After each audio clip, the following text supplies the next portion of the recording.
Bonjour Sylvain. Bonjour. Donc on va en profiter de te poser quelques questions comme tu es sur le domaine de Paris Predator Fishing. Donc du coup, on voulait savoir depuis quand tu faisais de la pêche. Alors ça va m'obliger à dire mon âge, ça ne m'arrange pas. Depuis 40 ans en fait. Depuis que je suis en âge de marcher, voilà, j'ai toujours pêché. D'accord. Et quelle a été ta plus grosse galère au niveau de la pêche? Alors pendant les 30 premières années ça s'est bien passé, et puis après j'ai rencontré Morel. Et là c'est parti en vrille, c'est une galère permanente en fait. Non, des galères il y en a plein. C'est ce qui fait le charme du truc aussi, des problèmes de bateau, de moteur, de matos qui ne marchent pas, de pêche difficile, voilà, mais voilà, la pêche c'est ça aussi, donc c'est plein de bons moments, et puis il y a des galères, mais on les assume.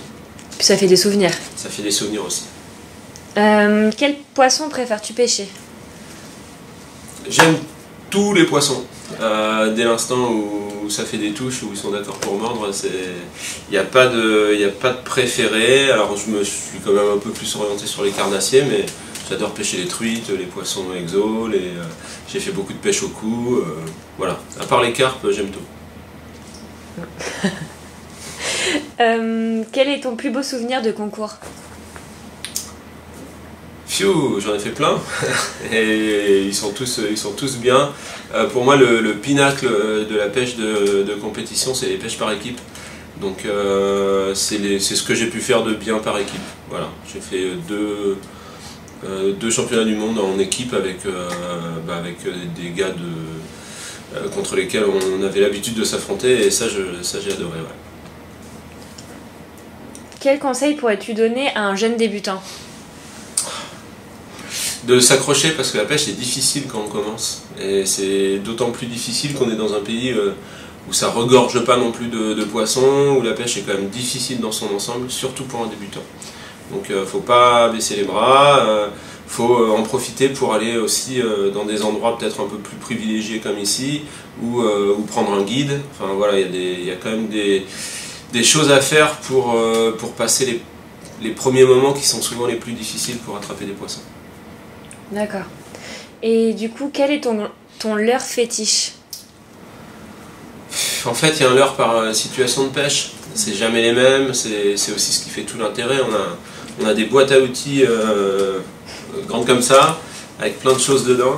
Et l'intérêt de la pêche, c'est de trouver le bon outil du moment. Donc il y a des leurres que je préfère utiliser, j'aime bien pêcher avec des leurres souples notamment, mais genre un chatterbait, c'est un super truc qui peut prendre toute l'année, c'est simple à utiliser, notamment pour un débutant par exemple, c'est une solution qui est pas loin d'être idéale.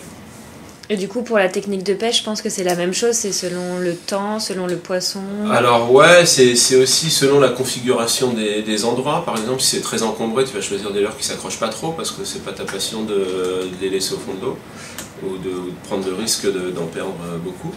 Donc c'est à adapter en fonction des endroits surtout. Ouais. D'accord. Et quel est ton mois de pêche préféré? Le mois? Oui. Pfiou. Ou la saison, comme tu veux. Vu ce qui tombe dehors, je vais éviter de dire l'hiver. Donc ouais, c'est ce qu'entoure l'hiver et l'été, quoi. Printemps-automne, c'est deux saisons que j'aime bien, c'est des périodes de transition avec souvent des poissons qui se refont une santé après l'hiver quand l'eau se réchauffe et que la vie reprend dans les plans d'eau, soit à l'approche de l'hiver quand ils ont envie de faire un peu de gras comme nous. Et du coup, c'est une bonne saison avec des températures un peu sympas pour tout le monde, pas trop chaud, pas trop froid. Et tu préfères pêcher seul ou à plusieurs? À plusieurs. À plusieurs, mais j'aime bien aussi de temps en temps aller tout seul au bord de l'eau. Voilà. Sûrement pour des raisons qui n'ont rien à voir, mais la pêche à plusieurs c'est quand même sympa parce qu'on partage plein de choses. D'accord. Et quel est le pays où tu as pêché ton plus beau poisson? Le plus beau? Ouais, le plus beau. Le plus joli? Pas le plus gros, le plus beau. Le plus beau, j'ai deux options, ça peut être en Inde où j'ai pris un Napoléon, c'est un poisson comme une vieille mais beaucoup plus gros, hyper coloré, ça c'est sympa. Et puis cette année j'ai pêché des peacock bass et c'est un super poisson aussi. Voilà, c'est peut-être les plus beaux que j'ai attrapés. D'accord. Et combien de temps a duré ton plus long tournage de vidéo? 2 jours, un truc comme ça, on fait que des petites vidéos, les vidéos finalement c'est assez récent dans la pêche. Donc j'en faisais un peu avant, mais ça s'est intensifié avec Fox, et on fait en général une mission impossible, c'est une journée ou une journée et demie. C'est ce qu'on fait de plus long en tournage en fait. D'accord. Et comment vois-tu la pêche dans l'avenir? Je suis pas si négatif que ça sur la pêche. Il y a quand même un regain sur les activités extérieures. C'est quand même un loisir où tu es en pleine nature. Et on a quand même un intérêt grandissant autour de ça. Donc c'est une activité super saine. Ça permet aussi d'avoir un œil sur ce qui nous entoure, ce qui est de moins en moins le cas dans l'époque d'aujourd'hui. Donc je la vois pas si mal, à condition qu'on réussisse à équilibrer un petit peu la pratique et qu'il y ait des poissons prenables un peu partout en France. D'accord. Et du coup, pour finir, peux-tu nous parler un peu de Paris Predator Fishing? Ouais, c'est un super endroit, hein. C'est l'occasion de pêcher dans un milieu fermé, certes. Je sais qu'il y a pas mal de critiques là-dessus parce qu'il y a un côté plan d'eau. Enfin, les gens qui sont pas venus pensent que c'est hyper artificiel. Moi, c'est la 2e ou 3e fois que je viens.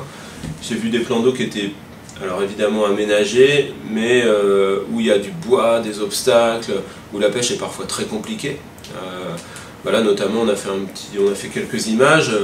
On est dans un moment où c'est très dur. Il y a des très très bons pêcheurs qui sont sur place, qui n'attrapent rien. Nous, on n'a pas pris grand chose non plus, hein.